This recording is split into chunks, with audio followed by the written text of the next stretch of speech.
Hello, my name's Nana Akua, and I've been living with lupus for 5 years. And today I'd like to highlight some of the most important work of Lupus UK and the ways that you can join the fight against lupus and make a difference. Lupus UK is the national charity caring for people with lupus. They support people as they develop the symptoms prior to diagnosis and those already living with the condition. The charity has a number of regional support groups throughout the UK, and they have a large network of trained volunteer contacts if you need someone who understands lupus to talk to.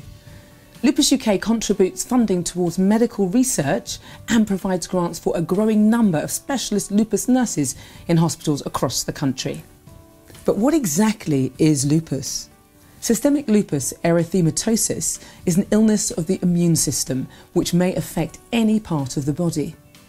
The symptoms often vary and may include extreme fatigue, joint pain, kidney damage, light sensitivity, heart disorders, hair loss, rashes, increased risk of miscarriage, and many others. 90% of cases are female, but men and young children are also affected.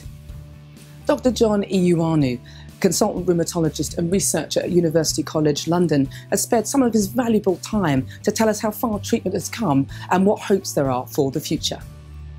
How much has the understanding and the outlook for people with lupus improved over the last 25 years? We now have a greater understanding of how the immune system goes wrong and results in lupus, and that's really underpinned a lot of the new treatments that are coming through.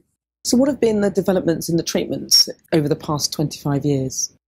Well, about 25 years ago, the treatment of lupus revolved around advice. So avoiding excessive exposure to sunlight is really important, healthy lifestyle, not smoking and exercise, and they remain really important. In terms of drug treatment, 25 years ago, we had steroids, hydroxychloroquine, cyclophosphamide and azathioprine. They were the key drugs that were used in lupus. Over the last couple of decades, the drugs that have really come through are a drug called mycophenolate, which is taken by tablet form. Rituximab is also another relatively new treatment, and there's a new treatment called belimumab, which has just recently been licensed for lupus. In fact, it's the first drug to be licensed for lupus for many decades. What hopes are there for new treatments in the future?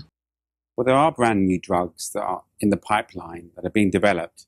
Over the hundreds of patients I've looked after with lupus over the years, no two patients with lupus are the same. In fact, I look after a set of identical twins who both have lupus, and even in them, their lupus is different. It makes running clinical trials very difficult. Therefore, understanding why some drugs work better for some patients than others is really important. For many people with lupus, it can be difficult to talk with friends and family about their condition.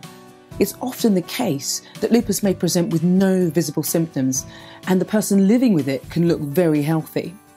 This may prevent loved ones from really understanding how serious the condition can be and the daily struggles faced by those with lupus. I'm chatting with Monique and Hazel, who both have lupus and volunteer with Lupus UK.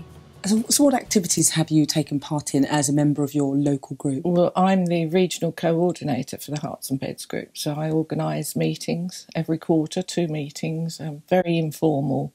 Every quarter we've had a picnic and a quiz. We do a lot of outreach promotion of Lupus UK and lupus, the condition itself. We've done events, family days, we've held fundraisers, cake sales and bakes and so forth, so it's been really good. We've done a lot. Do you have any advice for people who have lupus who haven't attended a group before? Yes, go to a meeting. It makes all the difference. No matter how much support you've got from your family and friends, they don't have lupus. They don't know what effect it has on you and things that happen to you. And it's not all lupus and gloom and doom. We have a really good laugh. I've met some amazing people and I've made some really good friends. Everybody just gets on really well together. If you haven't been to a meeting, I can't recommend it highly enough. The first time can be really, really difficult, because it was for me. And there's not like a one size or one cap fits all type approach to attending a support group. However, once you get there, you're not going to want to leave, basically.